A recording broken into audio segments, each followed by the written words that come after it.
Today on the bench I've got a Peavey Classic 30 in for repair, and the customer's saying that it's a bit microphonic. So what I'm going to do is I'm going to test the valves.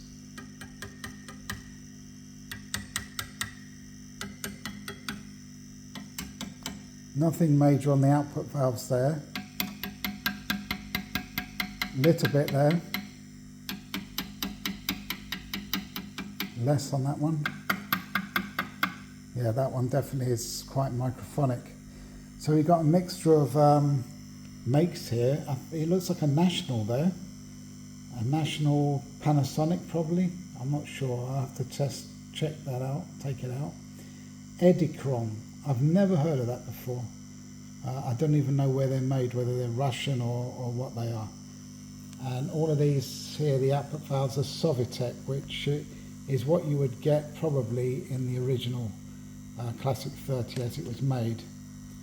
But anyway, the customer wants me to replace these valves, anything that looks suspect.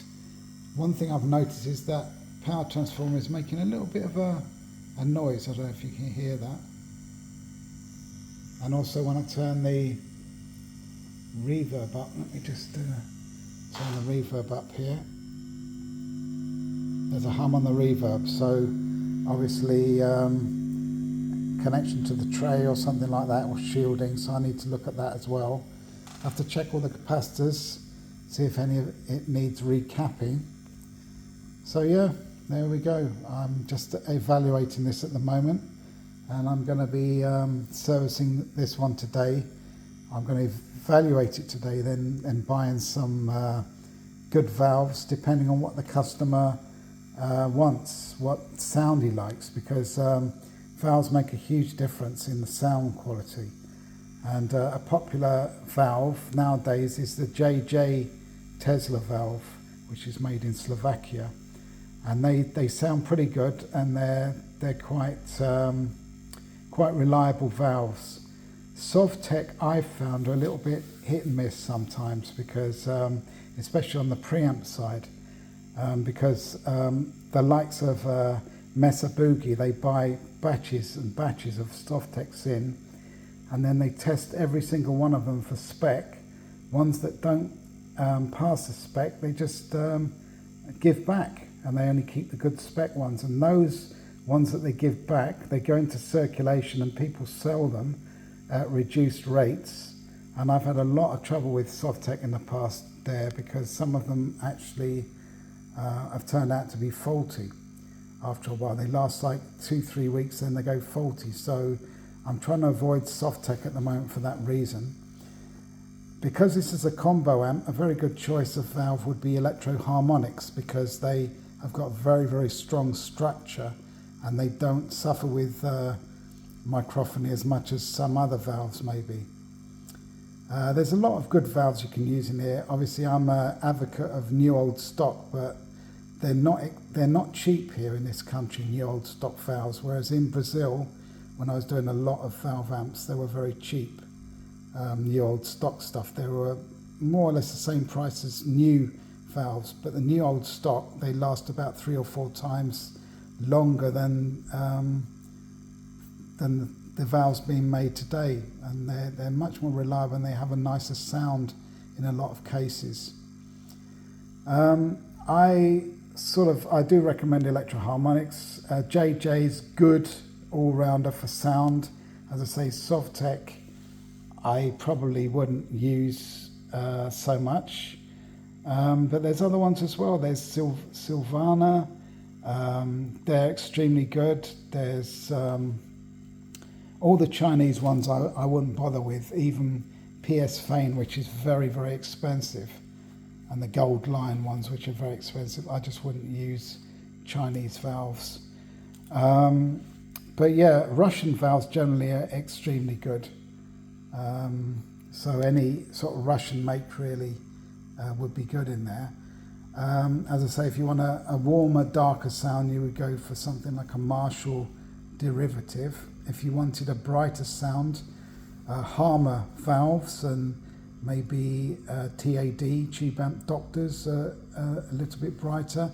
And some of the Japanese ones are brighter as well, like National Panasonic, Mazda. There's a lot of valves that would be made in Japan, and they're a little bit brighter than maybe some of the ones from America. Groove tubes, they're pretty solid, pretty good sound, pretty nice and balanced. But yeah, what was the other one? Tungsol, very good valve, very good. I would probably choose Tungsol as a happy medium, a good quality valve. So yeah, I'm not sure what I'm going to use on this. The customer on this tells me that he plays sort of like blues, so it's not heavy distortion, and also sort of lighter type sound. So I reckon he wouldn't want anything that was Marshall, dark and too warm and a bit fuzzy. He would probably want something that was used in more of an American valve amp. Obviously, these are EL84s on the output here, which are English valves originally. They're the slimmer version of the EL34. So yeah, there we go. I'll let you know in the comments what I decided to go for, but I'm going to buy new valves for this rather than new old stock ones, really for the price, because the new old stock valves are extremely expensive now in this country. All valves are expensive, so I think that I will probably get brand new valves for this, and I'm going to give this a thorough testing, check all the capacitors, and see if there's any faults looming on this. Thank you very much for watching. Please like and subscribe. Put comments in there if you can comment on what is really good valve to use on this. A lot of people are saying JJs are the best for these, but if you've got an idea. The other thing to think about as well, these two are the preamp valves here.